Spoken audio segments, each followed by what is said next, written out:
हृत्यार्त्यहं प्रणतपादभादिभूतम्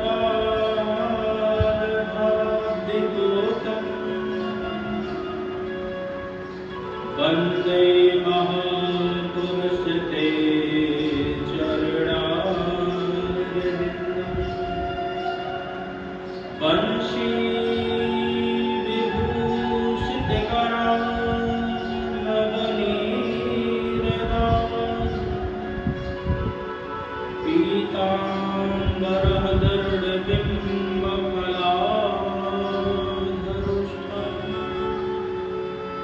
पूर्णेन्दु सुंदर मुखादरविन्दनेत्रा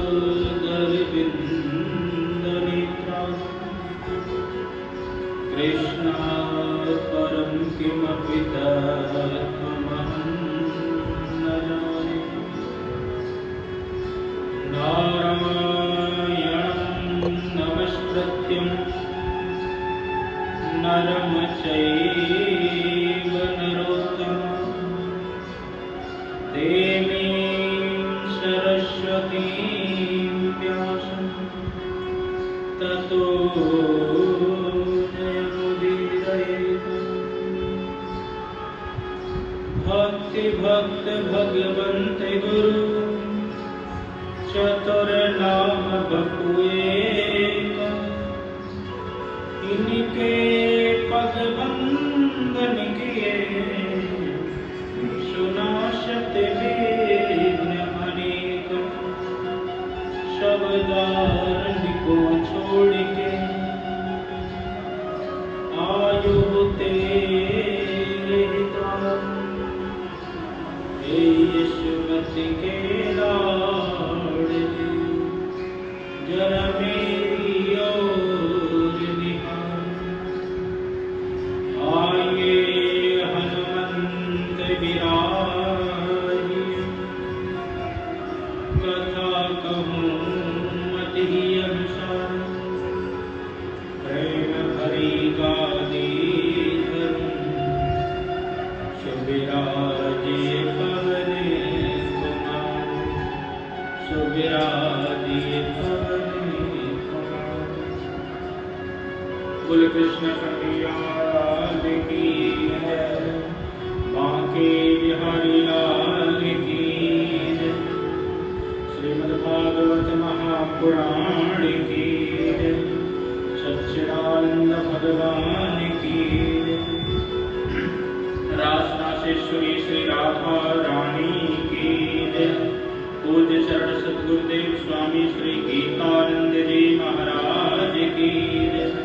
परम पूज्य प्रातः स्मरणीय स्वामी श्री अवशेषानंद जी महाराज की जय। समस्त संतों की जय, समस्त भक्तों की जय। जय जय श्री राम, जय जय श्री राम, जय जय श्री राधे। परम मंगलमय परात्पर अकारण करवालय भक्त वांछा कल्पतरु तडिंदित विनिंदित श्री पीताम्बरधारी बाल कृष्ण लाल के पाद पद्मों में प्रणाम करते हुए आज के सत्संग में हम सब सराबोध होने का प्रयत्न करेंगे। जो सत्संग जीव के लिए बहुत ही सरल एवं परम कल्याणकारी है। सत्संग के माध्यम से जीव अपना कल्याण कर लेता है। इसलिए प्रत्येक जीव को सत्संग की सरता में जरूर सराबोर होना चाहिए। तो आइए श्रीमद्भागवत महापुराण के माध्यम से आज भी सत्संग सरता में हम सब सराबोर करें। तो कल मैं निवेदन कर रहा था कि किस प्रकार से सप्तम श्रीमद्भागवत महापुराण के सप्तम स्कंध के अंतिम 5 अध्यायों में वर्णा वर्णाश्रम धर्म की व्यवस्था बताई गई। 4 वर्ण हैं, 4 धर्म हैं, 4 युग हैं, 4 वेद हैं। ब्राह्मण, क्षत्रिय, वैश्य, शूद्र, ये 4 वर्ण हैं। वर्णों में भी श्रेष्ठ मुत्तरम उत्तमम, एक से श्रेष्ठ दूसरा, दूसरे से तीसरा, तीसरे से चौथा। शूद्र से श्रेष्ठ वैश्य है, वैश्य से श्रेष्ठ क्षत्रिय है और क्षत्रिय से श्रेष्ठ ब्राह्मण है। क्यों है? क्योंकि वेद भगवान कहते हैं ब्राह्मणोत्सवपमां बाहुराजन्यः कृतः ऊरुतदस्यजन्मस्यः पदभ्यां गुणसूत्रो अजायत। भगवान के मुखारविंद से ब्राह्मणों का उद्गम हुआ है, उसी विराट पुरुष के बाहु से क्षत्रियों का आगमन हुआ है। उसी विराट पुरुष ने अपने उदर से वैश्यों को भी जन्म दिया है और अपने पैरों से शूद्रों को उत्पन्न किया है। तो पैर की अपेक्षा मुख ज्यादा श्रेष्ठ होता है,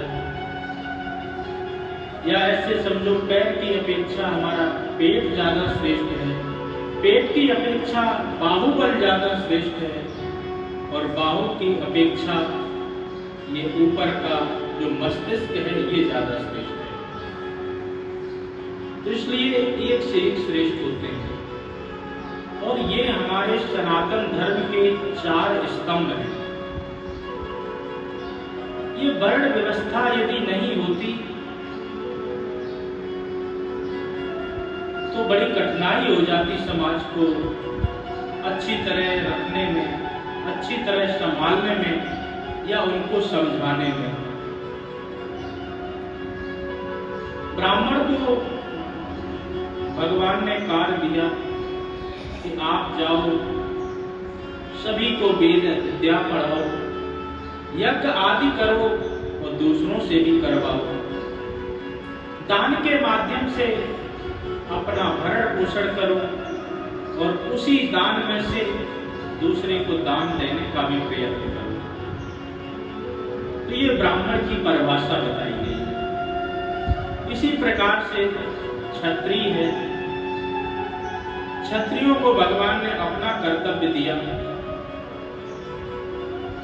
कि असहाय गरीबों की मदद करो, युद्ध कौशल का अच्छी तरह ज्ञान रखो, कहीं हिंसा होते हुए दिखे तो उसका प्रत्युत्तर करो और युद्ध में किसी भी स्थिति में पीठ दिखा करके मत जाओ। इस प्रकार से क्षत्रिय के भी गुण बताए गए हैं। वैश्य को भी भगवान ने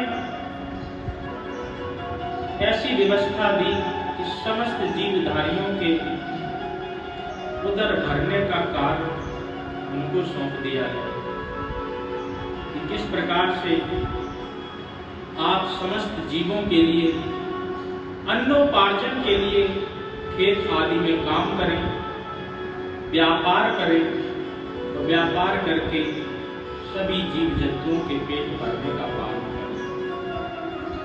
इसी प्रकार से शूद्र को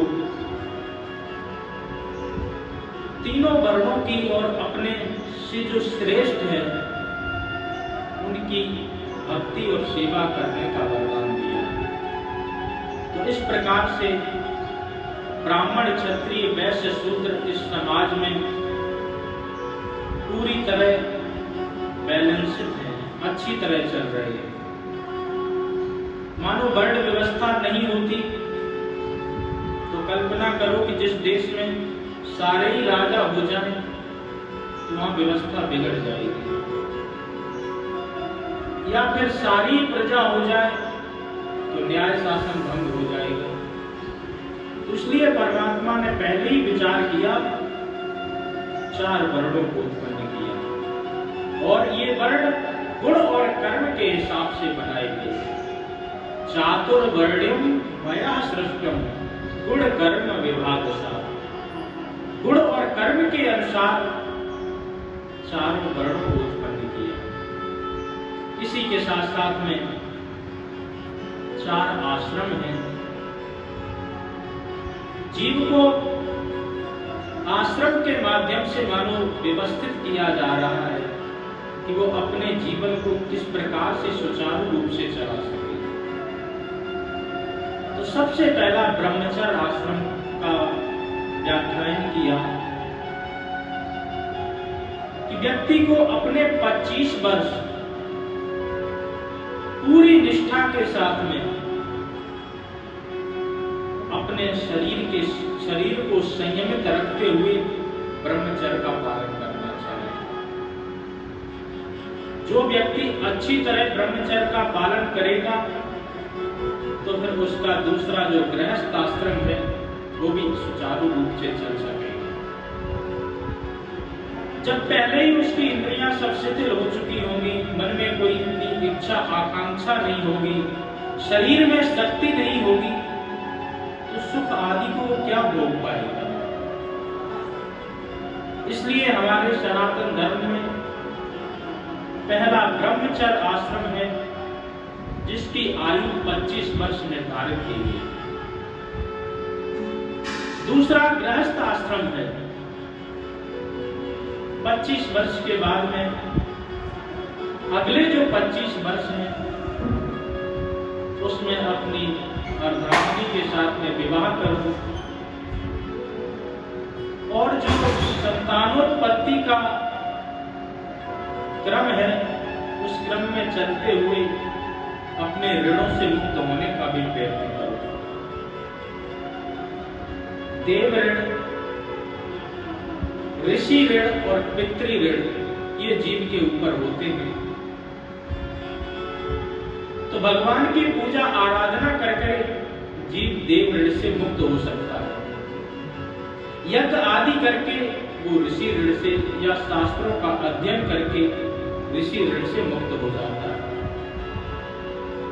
संतान आदि उत्पन्न करने के बाद में वह पितृ ऋण से भी मुक्त हो जाता है। इसलिए गृहस्थ आश्रम में जीव का जाना आवश्यक है, क्योंकि वो पितृ ऋण से मुक्त तभी हो सकता है जब वो गृहस्थ आश्रम का भोग करेगा। इसके बाद में वानप्रस्थ की अवधारणा है। माने गृहस्थ आश्रम जैसे ही पूरा हो तो जीव को धीरे धीरे अपने मन में त्याग और वैराग्य की अवधारणा तुरंत कर लेनी चाहिए। त्याग और वैराग्य से ही जीव वानप्रस्थ में जा सकता है। माने वानप्रस्थ जो 50 वर्ष से लेकर के 75 वर्ष का है, इसमें आपको अच्छी तरह अपने मन को संयमित करना चाहिए। एक संत कहते हैं कि जैसे ही 50 वर्ष हो जाते हैं उसके बाद में जैसे हम बोलते 51, 52, 53, तो ये वन में जाने का सूचक लग जाता है। इससे पहले कभी भी वन शब्द नहीं आया। जो 1 से 50 तक की गिनती है उसमें वन कब शुरू होता है? जब 50 से ऊपर चले जाते हैं।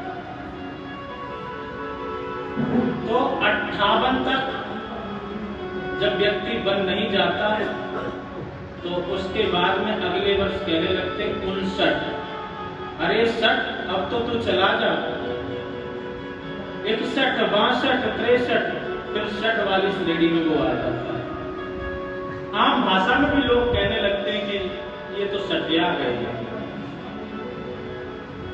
इससे पहले आपको कोई सटिया गए कहे, उससे पहले ही भैया अपना बोरी बिस्तरा बांध के जंगल की ओर प्रस्थान कर लेना चाहिए।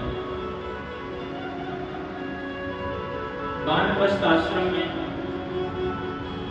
जाकर के मानो अपने मन को संयमित रखें, अपने इंद्रियों पर संयम करने का प्रयत्न करें। जब अच्छी तरह आपके मन में वैराग्य हो जाए तो उसके बाद फिर आपका अंतिम चरण जो संन्यास आश्रम है वो धारण करना चाहिए। संन्यास आश्रम की बड़ी कठिन विधियां हैं। संन्यास लेने से पूर्व सबसे पहले तो जीव को पूरी तरह वैराग्य में प्रलिप्त होना पड़ता है। माने संसार से किसी प्रकार का उसका राग ना हो,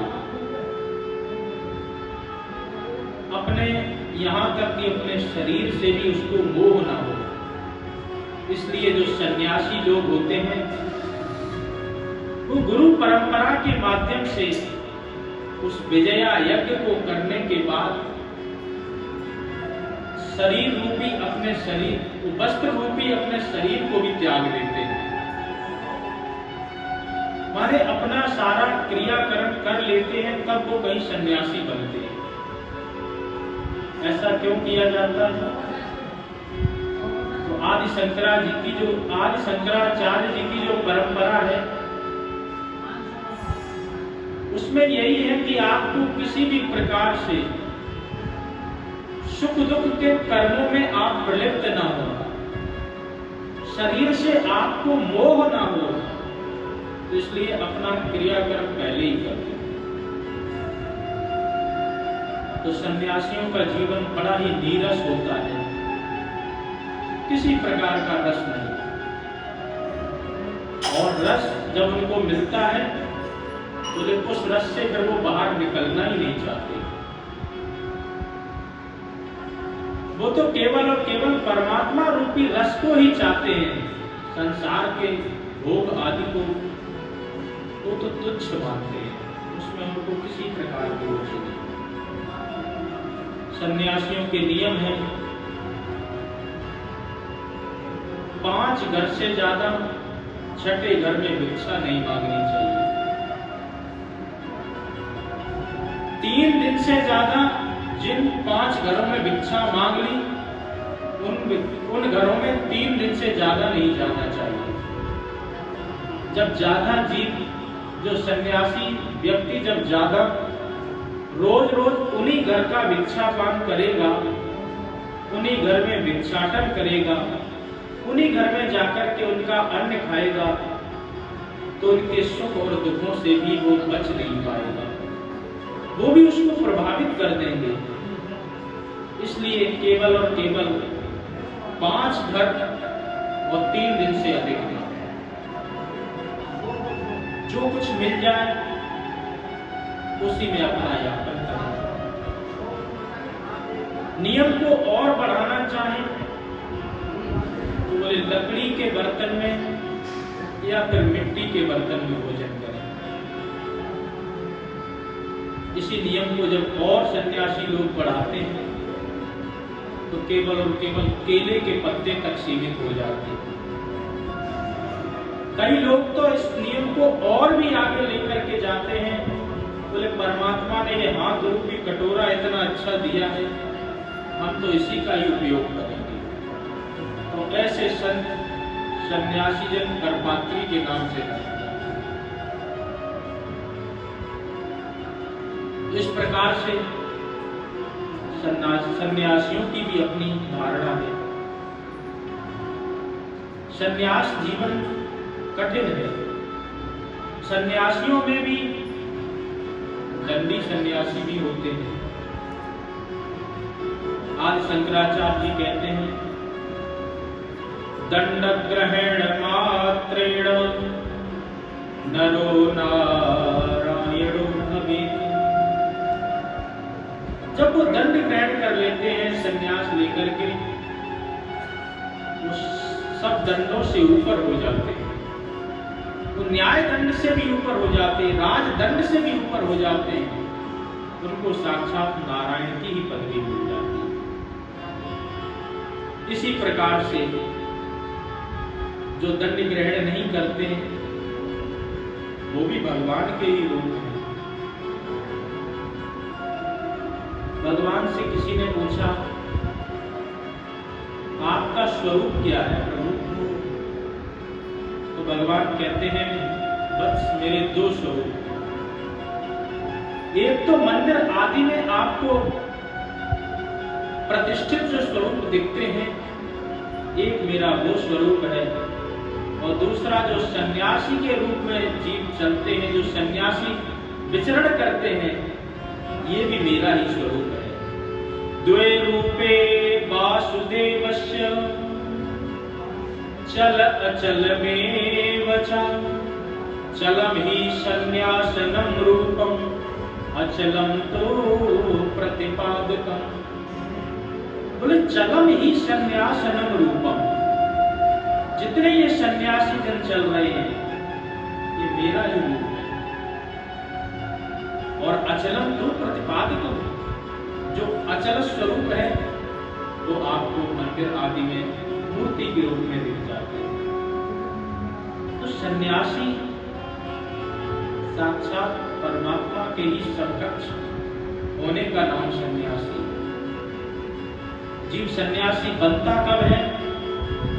बोले जब उसका सभी प्रकार से त्याग, वैराग और भक्ति, ये सब चीजें एक में ही सब एकाकार हो जाएं। एको ब्रह्म द्वितीयो नास्ति जैसी जब उसकी अवधारणा बन जाए, तब जाकर के कहीं उसका संन्यास सफल होता है। इसी प्रकार से सन्यासियों का जो इतना कठोर नियम क्यों बताया गया? क्योंकि इसके आगे कोई आश्रम है ही नहीं। ये मानो अंतिम चरण है, और चरणों की कोई व्यक्ति अपने कसौटी पर जब कसता है तो नीचे से ही धीरे धीरे ऊपर की ओर जाता है। तो इसलिए सन्यासियों के बहुत कठोर नियम हैं। परंतु प्रत्येक व्यक्ति को गृहस्थ या वानप्रस्थ में जाने की आवश्यकता नहीं होती। संन्यास कौन ले सकता है? बोले जिसको त्याग का अभ्यास हो।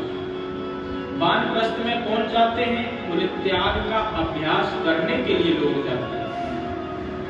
तो जो मुख्य रूप से शुरू से ही ब्रह्मचारी है, उसने अपने आप को त्याग वैराग से अभ्यासित कर लिया है, तो वह दो सीढ़ियों को नाम करके तीसरी चौथी सीढ़ी में जा सकता है। माने जो ब्रह्मचारी होंगे तो ब्रह्मचारियों को गृहस्थ आश्रम और वानप्रस्थ आश्रम की आवश्यकता नहीं, वो सीधे ही संन्यास की ओर जा सकते, क्योंकि उन्होंने अपने जीवन को उस प्रकार से जी लिया है। सन्यासी भूमि शयन करते हैं, ब्रह्मचारियों को भी गुरुकुल में भूमि पर ही शयन करना पड़ता है। ब्रह्मचारियों के क्या नियम होते हैं? बोले इनके 5 नियम विशेष बताए गए हैं। काग चेष्टा बको ध्यानम,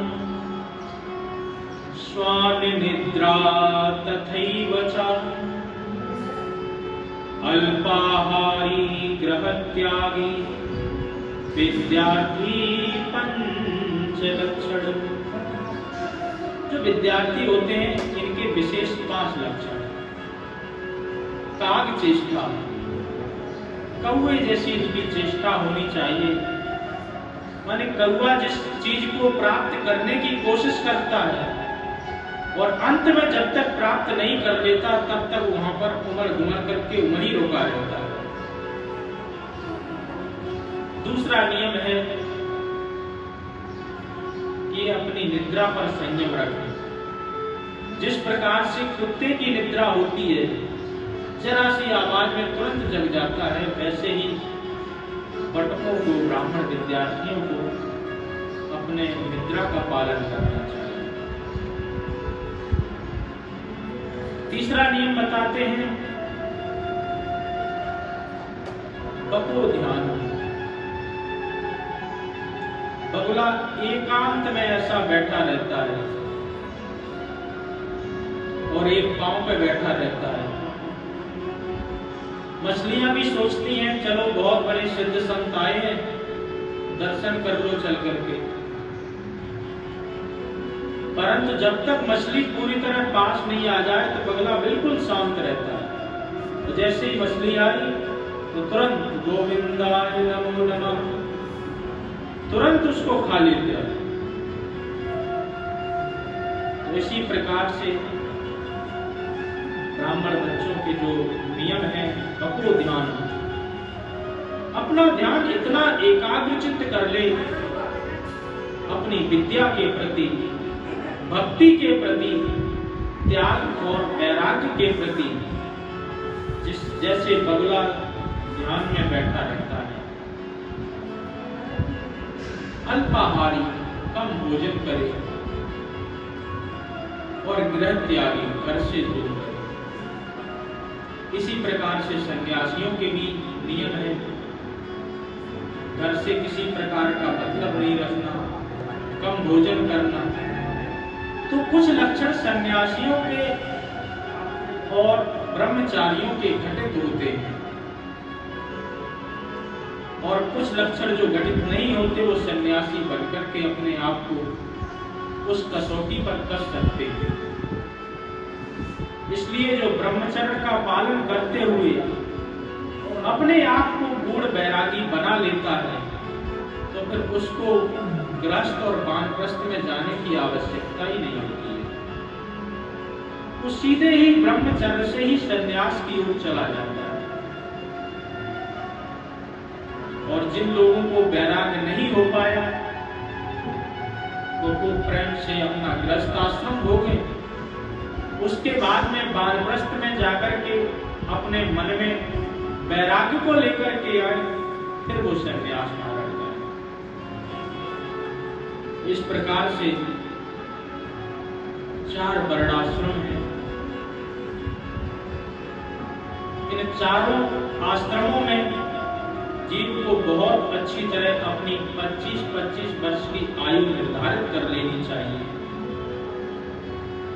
और इसी हिसाब से यदि व्यक्ति चलेगा तो उसका जीवन बहुत ही अच्छी तरह सुचारू रूप से चलता है।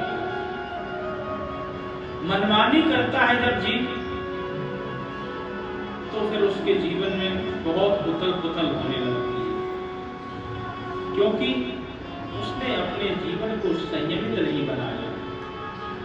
जब तक आप नियम का पालन नहीं करेंगे, नियम आदि का मतलब है बंधन, अपने आप को जब तक आप नियमों में नहीं बांधेंगे तब तक आप अपने आप को ठीक ढंग से नहीं चला सकते।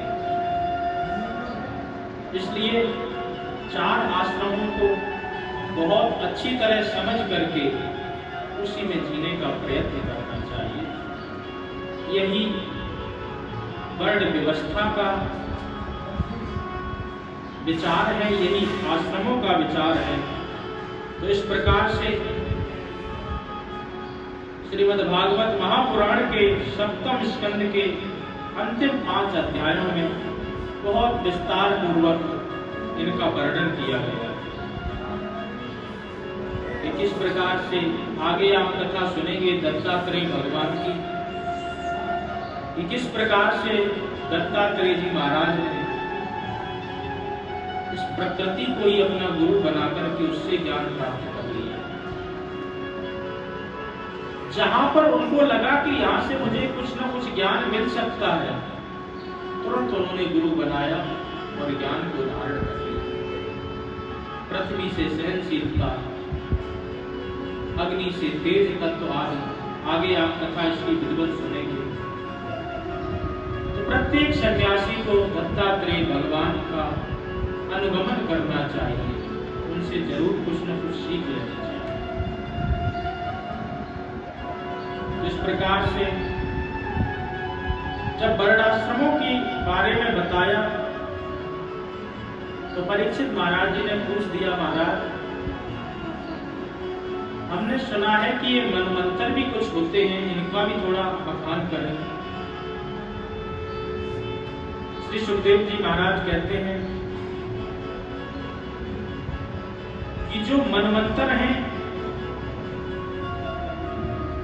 ये जब 4 युग होते हैं, सतयुग, द्वापर, सतयुग, त्रेता, द्वापर और कलयुग, जब ये चारों युग 1000 बार बीत जाते हैं तब ब्रह्मा जी का एक दिन होता है। और जब ब्रह्मा जी का एक दिन होता है तो उसी एक दिन में 14 मनवंतर होते हैं। वो मनवंतर स्वयंभू, स्वरोचिष, उत्तम, तामस, रैवत, चक्षुष, वैश्वत, सावर्णिक, दक्ष सावर्णिक, ब्रह्म सावर्णिक, धर्म सावर्णिक, रुद्र सावर्णिक, देव सावर्णिक और इंद्र सावर्णिक के नाम से जाने जाते हैं। लगभग एक मनवंतर 72 चतुर्युगी के बराबर होता है। तो इस प्रकार से प्रत्येक मनवंतर में भगवान विविध रूपों में अवतार लेते हैं और अवतार लेकर के जीवों का कल्याण करने आते हैं। एक चाक्षुष मनवंतर में भगवान ने अवतार लिया और अवतार लेकर के गज और ग्राह का उद्धार भी किया। कथा प्रसिद्ध है, आशीद गिरवरो राजस त्रस्तूट स्त्री विश्रवः क्षीरोदा प्रते मन्यो जाते युक्ष समामृति। त्रिकूट पर्वत पर एक गजराज रहते थे। अपनी हथनियों के साथ में वहीं पर विहार किया करते थे। वहीं पर एक बहुत बड़ा तालाब था।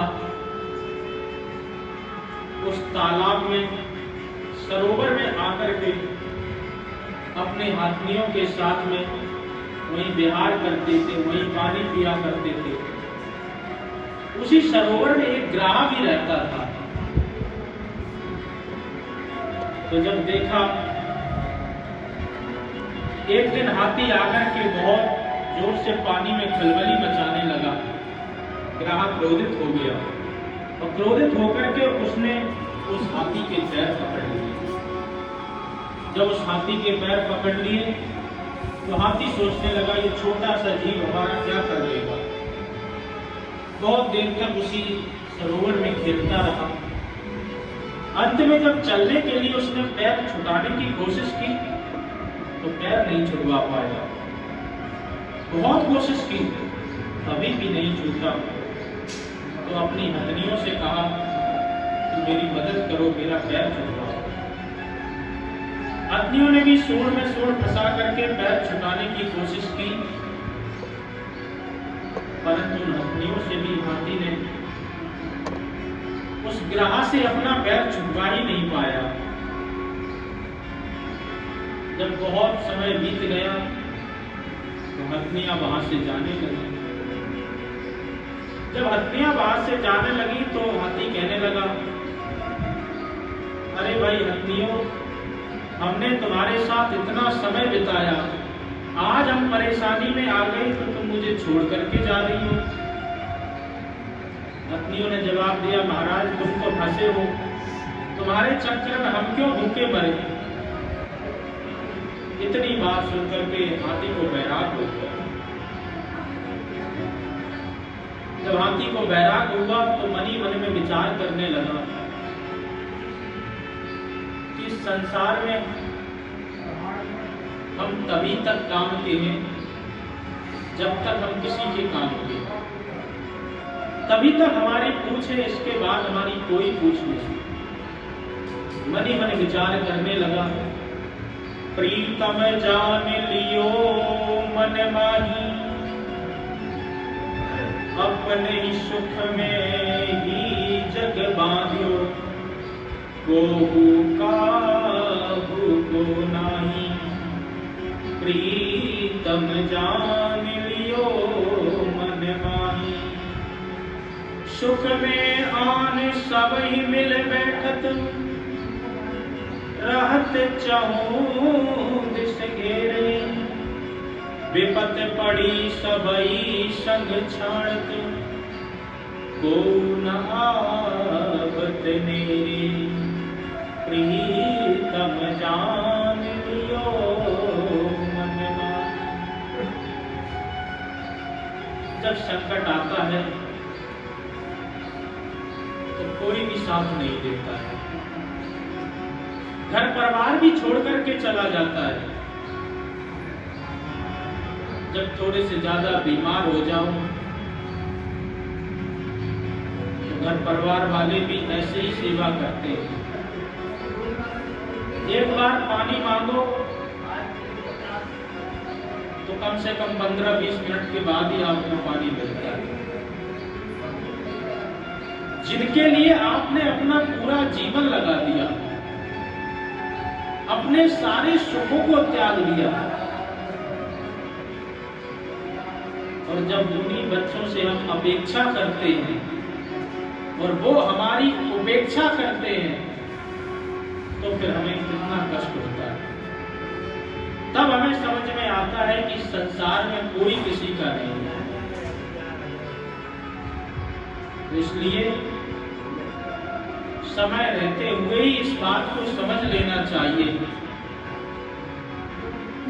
कि सच्चा साथी तो परमात्मा ही है और इस संसार में कोई है ही नहीं।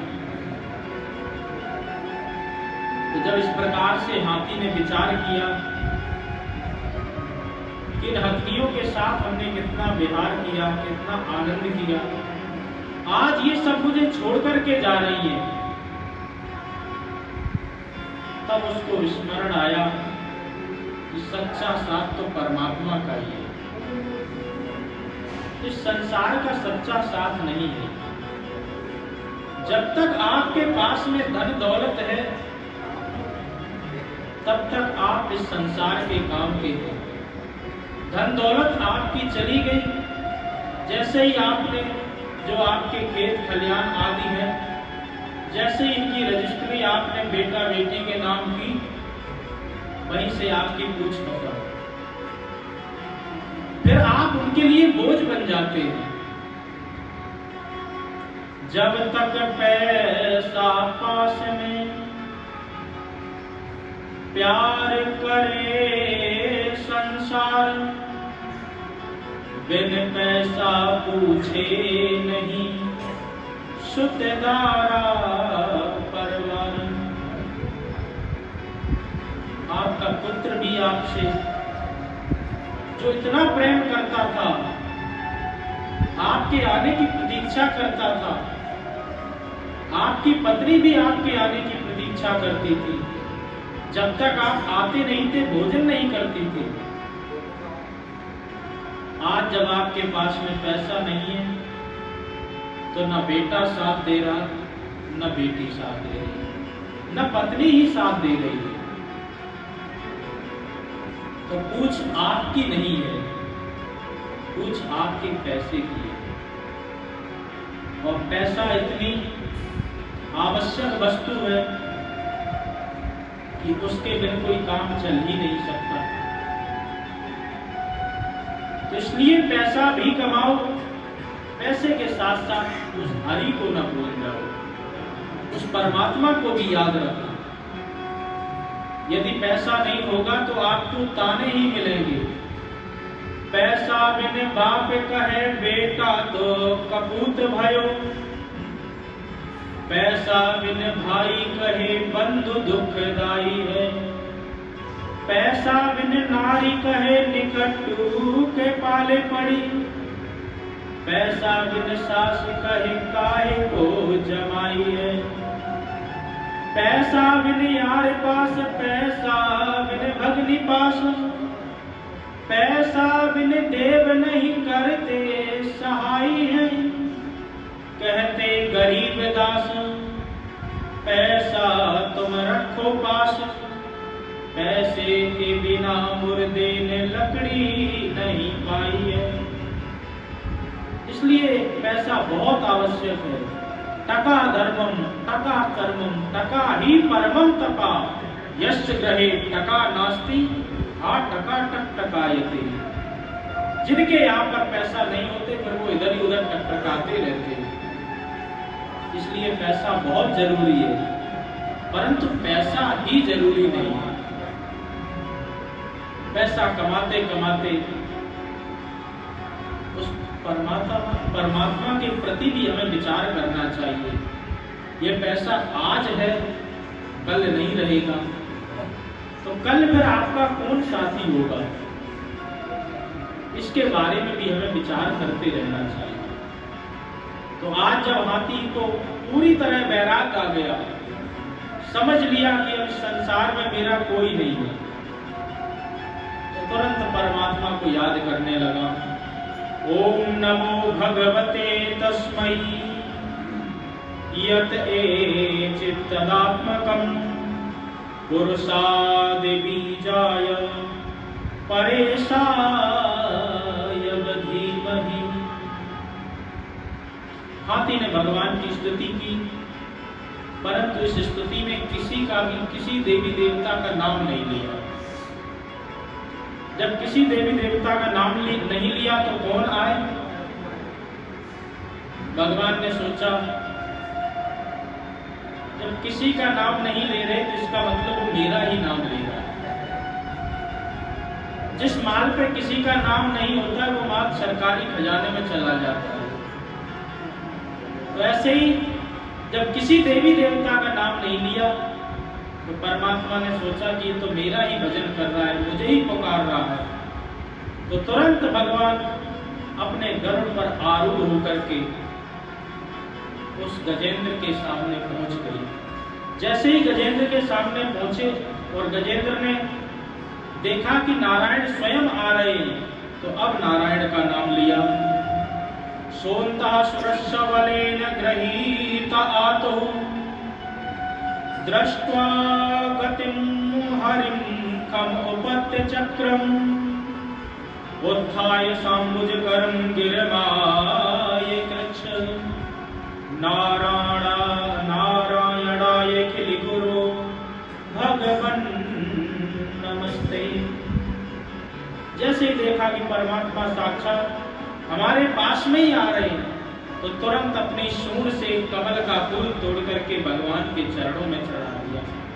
भगवान ने भी तुरंत उस हाथी की सूंड को पकड़ा और पकड़ करके बाहर खींचा और अपनी सुदर्शन चक्र से उस ग्राह का शिरोच्छेदन कर दिया। बोल भक्त वत्सल भगवान की। तुरंत ग्राह का उद्धार कर दिया। हाथी ने मन ही मन में परमात्मा का धन्यवाद किया। जब भगवान गज का उद्धार करने के लिए आए थे तो पहले उन्होंने ग्राह का क्यों उद्धार किया? मानो भगवान ये संदेश देना चाह रहे हो कि जो मेरे पैर पकड़ेगा, मेरी भक्ति करेगा, उसका तो उद्धार हो ही जाएगा, परंतु जो मेरे भक्तों के भी पैर पकड़ लेगा उसके उद्धार में भी कोई संशय नहीं, और बल्कि उसका उद्धार हम पहले कर देते। इसलिए भगवान तक आपकी पहुंच नहीं हो तो ऐसे साधु संत जनों के चरणों में अपनी पहुंच लगाएं जो भगवान तक पहुंचे हुए। महाराज ये थे कौन? बोले पूर्व जन्म के जो मगर था, ये पूर्व जन्म का हाहा हूहू गंधर्व आदि होते हैं, जिनका काम होता है देवलोक में लोगों को हंसाना। तो ये हाहा नाम हूहू नाम का गंधर्व था। एक बार देवल ऋषि जी नदी में स्नान कर रहे थे, तो अंदर ही अंदर जाकर के महाराज जी का पैर पकड़ लिया। महाराज जी तो बहुत जोर से घबरा गए और फिर बाहर निकल के कह रहा, महाराज जी आप तो डर गए, हम तो सिर्फ आपके पैर स्पर्श, चरण स्पर्श कर रहे थे। महाराज जी को गुस्सा आ गया, साधु संतों के साथ ऐसा मजाक करते हो, जाओ मैं तुम्हें श्राप देता हूँ, मगर बन जाओ। जब बहुत अनुनय विनय किया, महाराज गलती हो गई। बोले कोई बात नहीं, ऐसे ही पैर पकड़ते रहना, एक दिन तुम्हारा कल्याण हो जाएगा। तो महाराज ये हाथी कौन था? बोले जो ये हाथी था ये इंद्रद्युम्न नाम का राजा था। एक बार अगस्त मुनि वहां से निकल रहे थे तो उनको देख करके बहुत पकड़ करके चल रहा था। साधु संत जब निकले तो उनको प्रणाम करना चाहिए, उनके प्रति अपनी कृतज्ञता दिखाना चाहिए, विनम्रता दिखाना चाहिए।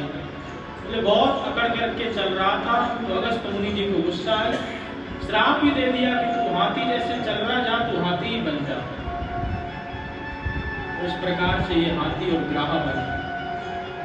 वो ग्राह पैर पकड़ता रहा और आज उसकी मुक्ति हो गई। तो एक संत कहते हैं, उन्होंने एक बहुत अच्छा दोहा बनाया है।